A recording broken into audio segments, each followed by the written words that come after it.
이 도이치모터스만 있는 게 아니거든요. 삼부토건 주가 조작 이게 엄청난 거예요. 삼부토건은 우크라이나 재건 사업 이런 거하고는 아무 상관이 없습니다. 그런 노하우가 없고 그런 일을 해본 적이 한 번도 없어요. 그런 공사를 할 수가 없어요. 근데 삼부토건을 데리고 가서 우크라이나 측하고 이제 전후 재건에 대한 MOU를 체결합니다. 윤석열이가 김건희하고 폴란드 가서 굳이 우크라이나 전쟁터에 가서 사진 찍었어요. 그때 왜 저렇게 그랬더니 한국에서는 지금 오송 참사가 벌어졌다 등등 하니까 대통령이 그 한국 간다고 거기 해결되냐 또 그따위 소리 했던 게 다 기억이 나실 겁니다. 명사장이 김건희한테 가라. 그럼 김건희가 어디에 있다 현재 뭐 어디 뭐 운동하고 있다 등등 해서 김진태가 가서 싹싹 빌고 충성 서약을 하고 해서 김건희가 낙점했다. 김건희로 다시 돌아가서 아니 세상에 검사가 주가 조작 수사를 한다. 그러면 기본적으로 압수수색 해가지고 전주 계좌번호 이렇게 보고 오고 갔던 놈들 다 찾아보고 증권사 직원하고 통화한 내용이 있으면 그거 확인해보고 ABC 아닙니까? 그렇죠. 그거를 4년 동안 못 찾았다고? 알면서 놔둔 거죠.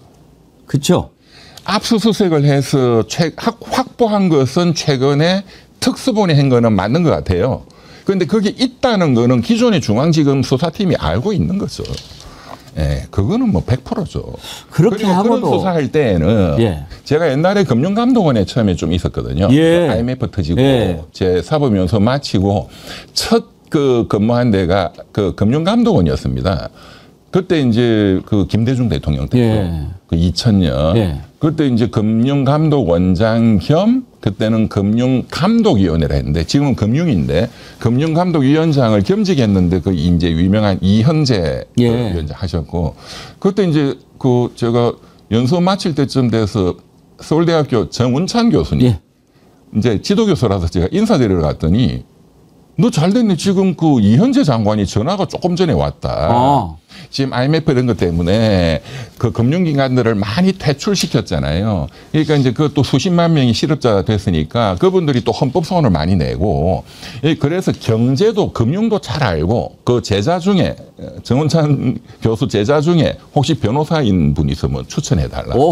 해서 조금 전에 전화 왔다고 그 교수님이 너 어디 정했냐 하길래 그 로펌을 갈까? 뭐 저는 공무원은 싫다. 했더니 그러면 제발 부탁하는데 지금 당장 택시 타고 좀 가서 도와드려라. 해서 그냥 돕게 되는 거예요. 운명이 그렇게 풀리셨구나. 네네. 그래서 제가 그 IMF 이제 그 수습을 그때 뭐 이제 장관님 도와드리고 그때 하고 이제 그 수습이 잘 됐잖아요. 그리고 이제 이현재 장관은 경제부총리 가시고 저는 공무원은 난 못하겠다. 그러셨군요. 했었는데 그래서 이제 금융감독원 업무도 그 이후에 그래서 제가 이제 금융 전문이기도 하고 지금 주가 조작 이런 사건이 터지면 또 이렇게 김건희 이렇게 워낙 큰 사건은 이제 검찰이 그 전문성이 부족하기 때문에 금융감독원의 굉장히 에이스 직원들을 이제 차출받아서 도움을 받거든요.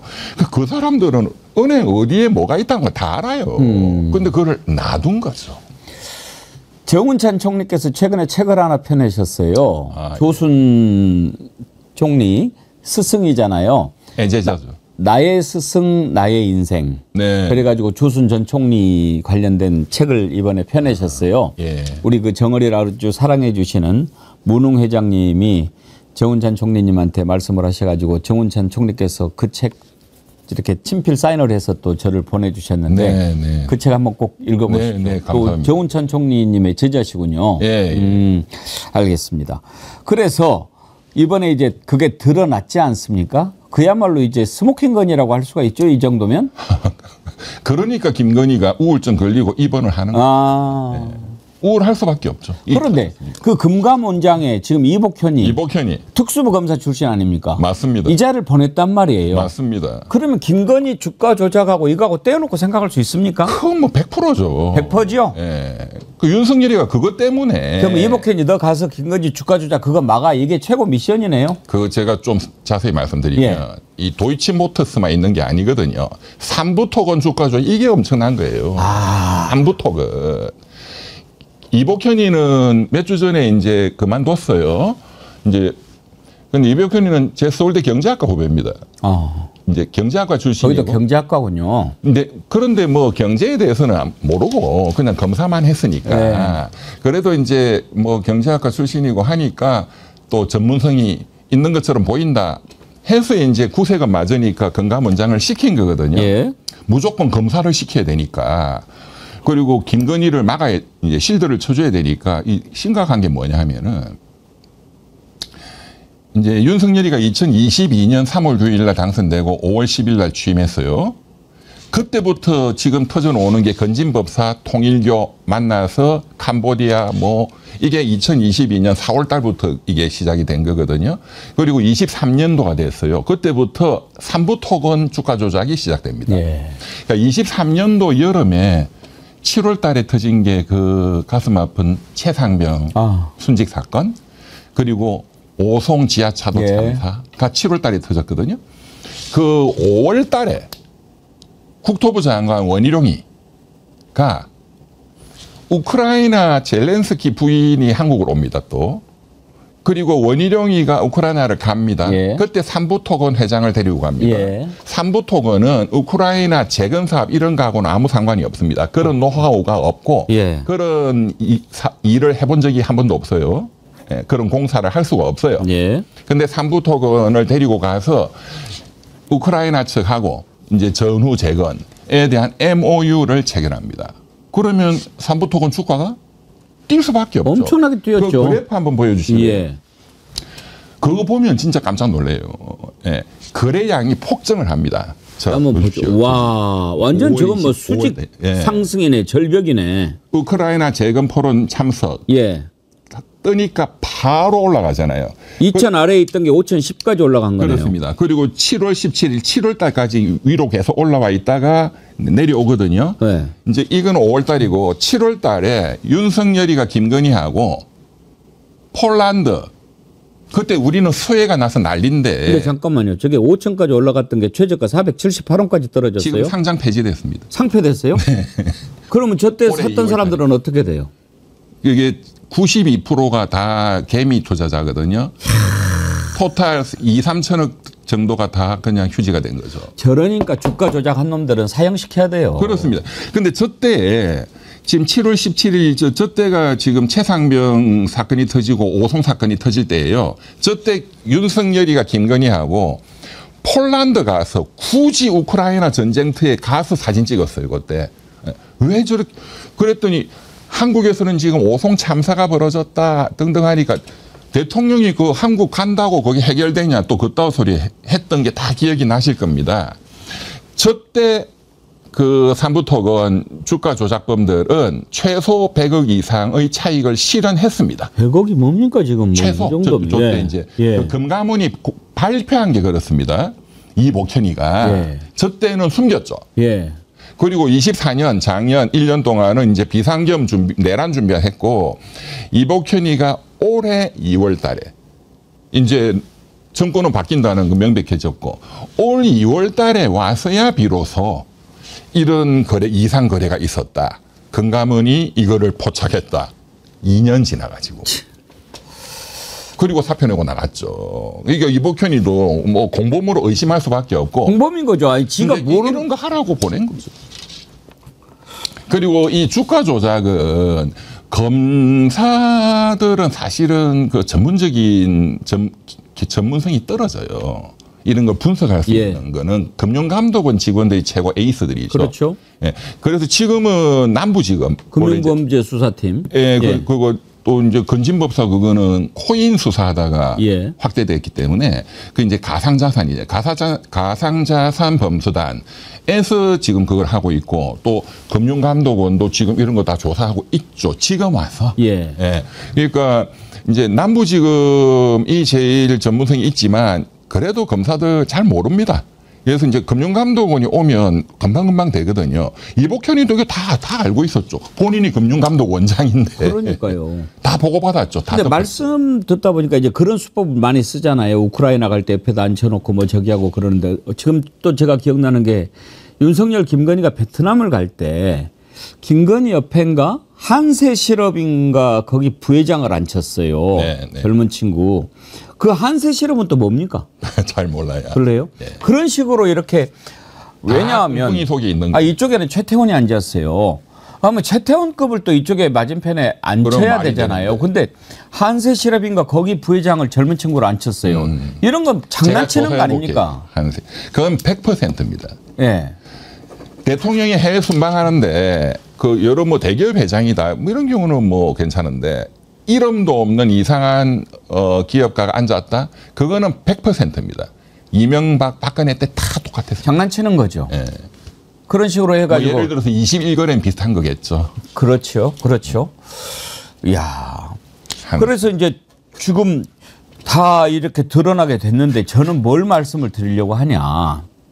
이복현이도 개입이 돼 있을 거고 지금 검찰 뭐 이창수, 조상원 이런 자들 다 지금 나서서 감춰주고 오히려 막 막아주고 그런 거 아닙니까? 그러면 특검이 김건희 주가 조작 밝혀내는 것은 기본이고 이런 놈들 지금 조사를 해야 되는 거 아닙니까? 그렇습니다. 그거 가능합니까? 지금 김건희 특검이 그래서 할 일이 굉장히 사실은 내란 특검보다 더 많아요.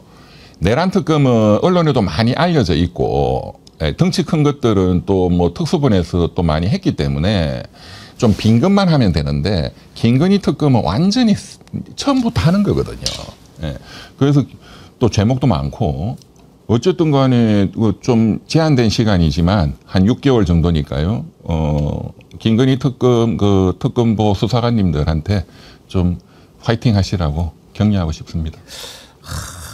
어려울 겁니다. 시간적으로. 쉽지 않을 거예요. 네. 이놈들이 뭐 나 저 실력이 없어서 나 뭐 몰라서 뭐 그거 있을 거라고 생각 안 해서 이런 식으로 발뺌을 하면 그야말로 부작위에 의한 짓인데 이것을 밝혀내는 거는 참 어려울 거예요. 그런데 의지만 있으면 그러니까 대한민국 검사들이 일단 유능해요. 이제 정치 검사들이 이 사상이 삐뚤어져서 문제지 공부 잘하는 친구들이 가잖아요. 예. 그리고 뭐 특검이 올 연말까지지만 또 특검 종료되면 남아있는 또 여죄 수사들은 뭐 그 중대수사청이 하든 또 뭐 공수처가 하든 유능한 사람들이 또 계속 하면 되니까요. 그래서 사실 국민들이 그거는 걱정하실 필요는 없습니다. 하면은 다 나옵니다. 다음으로 넘어가기 전에 특검에 대해서 전체적으로 이병철 변호사님은 지금 뽑힌 3명의 특검 점수를 어떻게 주십니까? 근데 사실 지금 뭐 준비 단계니까요. 뭐 제가 점수 드릴 수 있는 건 아닌 것 같습니다. 왜냐하면 시험 답안지를 본 적이 없기 때문에. 그런데 어쨌든 조은석 특검께서 지금 가장 중요한 김용현 구속연장 이제 줄줄이. 그러니까 이 부분을 어쨌든 봉쇄하는 조치를 했다 하는 거는 대단히 잘하신 겁니다. 알겠습니다. 한 가지만 더 여쭤보고 다른 내용으로 넘어갈 텐데 지금 명태균 관련해서도 지금 검찰이 계속 들여다보고 그렇죠. 수사가 되고 있잖아요. 근데 요즘에 김진태 이름이 나요, 강원지사. 네네네. 뭡니까 그거는? 제가 그 명사장한테 전화해서 물어본다는 게 제가 그 시간이 없어서 통화를 못했는데 그것도 제가 명사장한테 좀 얘기를 여러 번 들었어요. 예. 그러니까 이제 김건희의 공천 개입 그 직권남용 관련해서 2022년 그 5월 10일 날 윤석열이가 취임하고 6월 2일 날 지방자치 선거가 있었지 않습니까? 그때 이제 그 국회의원 보궐선거도 일부 있었는데 그게 김영선 전 의원에 대해서 공천 개입이었고 지방선거에서 이제 강원도지사 된 그 김진태. 김진태도 이제 검사 출신이죠. 친박의 핵심이었죠, 김진태가. 그런데 이제 윤석열 친박 의원 할 때 윤석열을 상당히 공격을 많이 했거든요. 그래서 사이가 안 좋아요. 근데 이제 본인은 이제 또 유명한 정치인이고 국회의원도 좀 했고 강원도에서 제일 많이 지명도 있는 여론조사하면 제일 높게 나오는데 이제 그 당에서 여기 공천을 안 주고 그 황상무 하는 그 언론인 출신, KBS 앵커 출신. 이제 그분을 준다 하니까 김진태가 국회 앞에서 텐트 치고 단식 농성하고 막 했거든요. 근데 뭐 그런다고 되는 게 아니지. 그렇죠. 대통령의 의지가 이쪽으로 갔으니까. 예. 그런데 그게 갑자기 바뀌었단 말이에요. 이거는 100% 예. 윤석열이가 아니면 김건희다. 그때 다 그렇게 생각. 윤석열은 황상무를 밀었는데 황상무가 안 되면은 그렇죠. 윤석열보다 더 센 놈이 밀은 거 아니에요? 그렇죠. 윤석열보다 더 센 놈은 하나밖에 없고. 그렇죠. 그런데 이제 밝혀진 게 예. 이제 김건희인데 그러면 그것도 소문을 다 김진태도 다 들었거든요. 김건희한테 가면 된다. 김건희한테 가려면 누구한테 가야 되느냐? 명태균이다. 예. 명태균은 그 정치인들이 다 많이 아니까. 그러니까 명 사장이 김건희한테 가라. 그럼 김건희가 어디에 있다 현재 뭐 어디 뭐 운동하고 있다 등등 해서 김진태가 가서 싹싹 빌고 충성 서약을 하고 해서 김건희가 낙점했다. 라는 거에 대해서 며칠 전에 검찰이 김진태 지사를 소환 조사했다. 라는 거죠. 그때는 샤넬을 아니고 뭐 다른 거 줬을까요? 그거는 잘 모르겠습니다. 제가 김진태 지사하고 친하거든요. 아. 왜냐하면 지난 3년 전 대선 때 그 윤석열 캠프에 제가 이재명 비리특위 국민검증위원회 제가 부위원장이었거든요. 네. 그때 제가 대장동, 백현동 뭐 이런 거 다 조사했어요. 지금 솔직히 말씀드리는데 그때 지금 재판받고 있는 이재명 대통령 그 부하라든가 이런 분들 돈을 받았다든가 이런 분들 그거는 저도 다 확보를 했어요. 그런데 이재명 당시 이제 그 후보는 제가 할 수 있는 걸 다 했는데 조사를 합법적인 거는 단돈 1원도 안 나왔어요. 어허. 그래서 제가 그때 이분 좀 돈 문제는 굉장히 깨끗한 분이 안 나올 수가 없거든요. 뭐 조사하면 안 나올 수가 없는데. 네. 그렇게까지 했는데도 흔적도 안 나왔어요. 그래서 이분은 털어봤자 안 나온다. 그 이후에 제가 3년 동안도. 그러니까 그때 그 검증특위 위원장이 김진태였어요. 그렇군요. 그래서 제가 잘 알죠. 그러면 지금 이병철 변호사님이 지금 이재명 대통령 지지하시잖아요. 네. 그 큰 이유 가운데 하나가 그때 경험도 있겠네요. 그때 우리 컸습니다. 깨끗하시다. 그래요.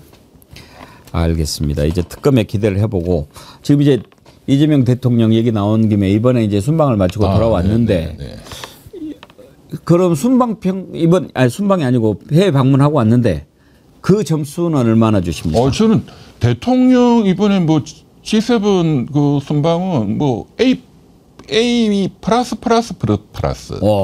최고점을 주겠다. 트리플 A. 신용평가 기관들이 우리나라 지금 경제가 굉장히 중요하니까 뭐 스탠더드 앤 포어스라든가 무디 이런 데서 이제 한국 신용평가 하지 않습니까? 보통 이제 트리플 A 뭐 더블 A 하는데 트리플 A 줘도 저는 아깝다. 굉장히 잘하시는 것 같아요. 대통령께서. 어떤 점을 제일 잘한 것 같습니까? 저는 좀 재밌는 이야기 한번 해보면 그 호주 총리 만나서 총리님 그 전화할 때보다 직접 뵈니까 훨씬 젊고 잘생기셨다. 그러니까 호주 총리님이 되게 좋았디다. 연세가 1살 위인가 그렇다고 그랬어요. 뭐 엄청 좋아하시면서 you are very kind. 들어보면 굉장히 화기애애한 분위기라는 거 알 수 있잖아요. 그걸 굳이 또 그곳 쪽에서 시비를 걸어요. 뭐라고 걸어요? 뭐 서양 사람들은 외모에 대해서 말하는 게 결례다는 등 또 헛소리하는. 저도 서양 사람 많이 만나보고 중국 사람 다 만나봤지만 잘생겼다 하면 다 좋아합니다. You look handsome 하면 다 좋아해죠. 무조건 좋아하죠. 여성분은 이쁘다 하면 좋아하는 거고. 그걸 또 시비를 거는 놈들이 있었어요? 있어요. 그곳 쪽에서. 안 만났다고 하는 놈들도 있었으니까. 그런데 제가 이제 이번에 제가 이제 김대중 대통령 때를 우리가 항상 좀 보자. 김대중 대통령이 그런 말씀 하셨잖아요.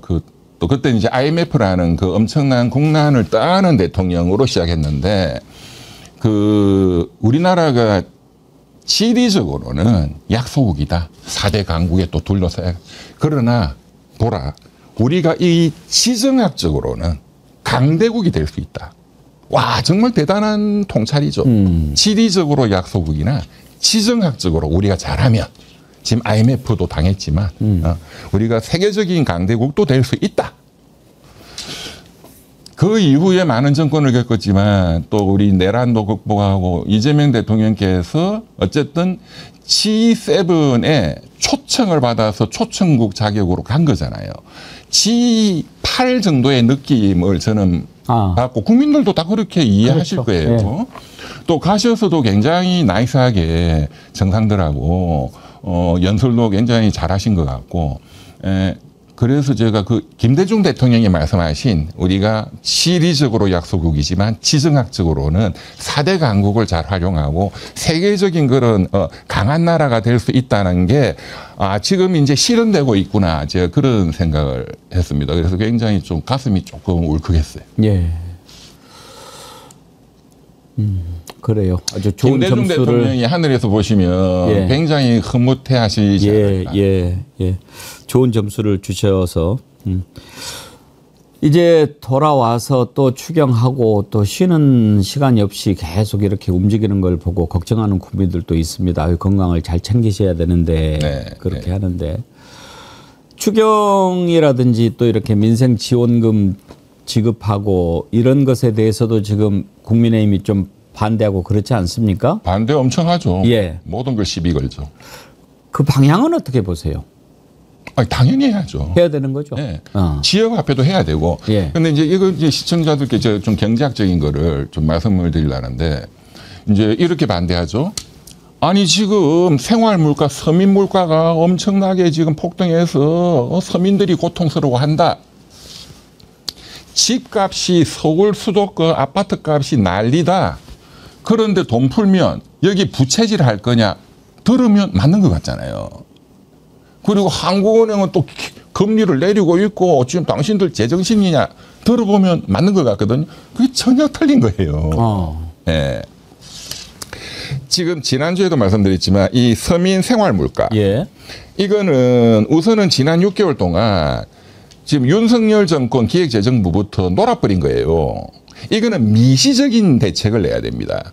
한국은행이 기준금리를 조절한다든가 등등 하는 거는 거시 정책이고 예. 이거는 일부 시장에서 발생하는 거잖아요. 전체적으로 우리가 거시물가 지표는 1.89 안정적이에요. 예. 그런데 미시적으로 여기에서 지금 물가는 문제가 있거든요. 그럼 여기는 미시 정책으로 잡아야 돼요. 그런데 그 원인들이 외국에서 들어오는 원자재 가격이 굉장히 높다. 또 뭐 브라질에서는 조류인 페럴라이즈가 생겼다. 이런 거는 다 당국이 농림부 뭐 등등이 그러면 다른 수입 다변화 조치도 빨리빨리 취했었어야 되고 또 담합에 의심이 가는 것도 많이 있거든요. 라면값 같은 경우는 그 식품업계가 담합해서 암묵적으로 올리겠다고 저는 의심이 많이 가요. 이런 건 공정위가 또 조사하고 하는 미시적 정책으로 잡아야 되는 거예요. 이 거시하고는 상관이 직접 없습니다. 그렇고 집값은 이거는 별도의 부동산 정책으로 또 잡아야 됩니다. 그러니까 대출 금리를 인하했다. 그러면 집값으로 돈이 가면은 뜬다. 뭐 그럴 수 있죠. 그렇지만 대출 금리를 사업자금이라든가 자영업자들 자금이라든가 이런 것으로 그것을 제한하고 하는 미시적 조치는 금융감독은 금융위가 하는 거예요. 미시적인 금융정책을 동시에 잘 써야 되는 거예요. 그걸 안 한 거예요. 여태까지. 집값 폭등은 1월 달부터 시작됐습니다. 그리고 여기에 완전히 불을 지핀 건 누구냐? 오세훈 시장입니다. 강남 3구를 어떻게 토지거래 허가제를 푼다. 그 미친 짓을 한 거예요. 그때 불이 완전히 붙었기 때문에 그 불을 어쨌든 대통령이 취임하신 거는 지금 한 열흘밖에 안 됐잖아요. 지금도 사실은 어떻게 보면 속으로 태클 걸려고 하는 국무위원들, 그러니까 국무회의가 그렇잖아요. 그러니까 어쨌든 뭐 이자들이 저질러 놓은 거 또 수습하는 게 능력 있는 또 정부니까 뭐 저는 뭐 충분히 수습될 수 있다고. 알겠습니다. 예. 오늘 말씀 감사드리고 또 찰스트라스 다무스님 오셨는데 제가 세 사람 운명이 궁금해서 예언 좀 들어보고 싶습니다. 네네. 짧게 얘기해 주셔도 됩니다. 첫째, 김민석 총리 후보자 운명 어떻게 될 것 같습니까? 별 문제 없죠. 문제 없다. 예, 좀 아쉬운 부분들이 있지만 저는 김민석 총리 후보자님이 제가 84학번인데 그분이 82학번이거든요. 저도 학생 운동을 했고 이제 저보다 2년 선배니까 제가 2학년 때 4학년 총학생회장이었어요. 그리고 그때 이제 그 전국 그 전대협이었던가 전국 그 학생회장 대표도 했고 그때 굉장히 영웅이었죠. 굉장히 지도력이 뛰어났어요. 사실 지금 와서 우리 보면 대학교 4학년짜리가 뭘 압니까? 그렇게. 그렇지만 제가 다시 생각해봐도 그렇고 그 이후에 이제 또 구속되고 법정에서도 이제 우리 법무법인에서 제가 대표님을 모시는 박찬동 예. 변호사님이 그 김민석 학생의 그 변론도 하셨어요. 예. 인권 변호사 극찬을 하시더라고. 그때 그 김민석이를 보고 쟤는 앞으로 대통령감이다. 큰 정치인이 될 것이다. 라고 딱 봤대요. 예. 굉장히 뛰어난 정치인으로서. 인데 이제 안타까운 거는 이번에 홍준표 시장도 참 오랫동안 고생을 너무 많이 했다. 그간에 또 야인 생활도 많이 했고 그런 이제 경제적인 관계에서 벌어지는 좀 일부 그런 거는 사람이라는 게 예수님도 때가 묻었을 거고 석가모니도 다 때가 있는 거예요. 중요한 건 이 장단을 다 봐야 되고 현재 이 국가가 저 사람을 원하느냐 하는 게 제일 중요하고 저는 김민석 그 총리 후보가 그 뛰어난 어떤 능력을 꼭 대한민국에 대해서 쓸 기회가 부여될 것이라고 보고 또 잘할 거라고 봅니다. 알겠습니다. 두 번째로 궁금한 운명이 이준석인데요. 지금 제명 청원이 58만 명을 넘었더라고요. 네네네. 어제 노원경찰서에서 고발인 조사 제가 받으셨다고. 네네. 운명이 어떻게 될 것 같습니까? 제가 뭐 노차 말씀드렸지만 국회에서도 본회의에 이제 윤리특위 만들어지고 하면 본회의에 제명권에 대한 안건이 표로 올라갈 수밖에 없다. 예. 그런데 뭐 거기서는 부결될 수도 뭐 있겠지만 저는 이 사법 리스크를 피하기는 어려울 거라고 봅니다. 이번 건, 예. 이번 망언 건 때문에 민주당도 고발했고 여성단체도 했고 저도 했지만 이것뿐만 아니라 지금 개혁신당 관련 돈 문제라든가 이 리스크를 극복하기는 어렵고 연말 전에 사법 처리가 될 거라고 봅니다. 예, 그 정도. 예, 알겠습니다. 끝으로 제가 궁금한 사람이 트럼프의 운명입니다. 지금 보면 여러 가지로 막 윤석열 하는 것이 막 연상되는 그런 그렇죠. 행보 아닙니까? 네, 그렇죠. 어떻게 될 것 같습니까? 저 임기 다 채울 것 같습니까? 그런데 이제 저도 이제 트럼프에 대해서 제국주의다고 제가 규정을 했어요. 예. 그 관세 깡패짓 하는 거 보고. 그런데 예. 사실 자기 뜻대로 관철도 하나도 못 하잖아요. 그러니까 연포만 놓고 쏙 빠지고. 예. 그게 그 양반이 쓴 거래 기술에 있는 거예요. 예. 그 양반 스타일은 거래를 할 때 상대방은 2배라고 제한할 거다 생각하면은 10배를 때리는 거예요. 그리고 내가 양보한다 해서 서너 배를 얻는다. 근데 이번에는 한 푼도 못 얻고 있어요. 우리 이재명 대통령이 후보 때 우리가 빨리 할 필요가 없다. 중국, 일본하고 또 여러 나라들하고 지금 해서 다 박살나고 있는데 우리가 뭐하러 빨리 하냐. 예. 그러니까 기다리면 된다. 그건 맞는 거죠. 그러니까 트럼프 대통령의 이 거래의 패는 다 알거든요, 이제. 예. 그 수법이 뭐다. 아마 김정은도 알 겁니다. 예. 그러니까 패가 안 먹히는 거예요. 그러니까 국내에서 뭐 LA에다가 군인을 투입한다는 등 그런 짓을 하는데 그렇지만 대통령을 날리는 것은 미국 국민들이 원하지 않을 겁니다, 결국은. 미국은 역사상 또 대통령직에 대한 그 개인이 중요한 게 아니라 또 대통령에 대한 국민들의 어떤 자존심이 있기 때문에 뭐 탄핵당하고 하기는 저는 그럴 가능성은 없다고. 알겠습니다. 오늘도 아주 시원시원한 답변 감사합니다. 다음 주 또 기대하겠습니다. 감사합니다. 예, 고맙습니다. 네.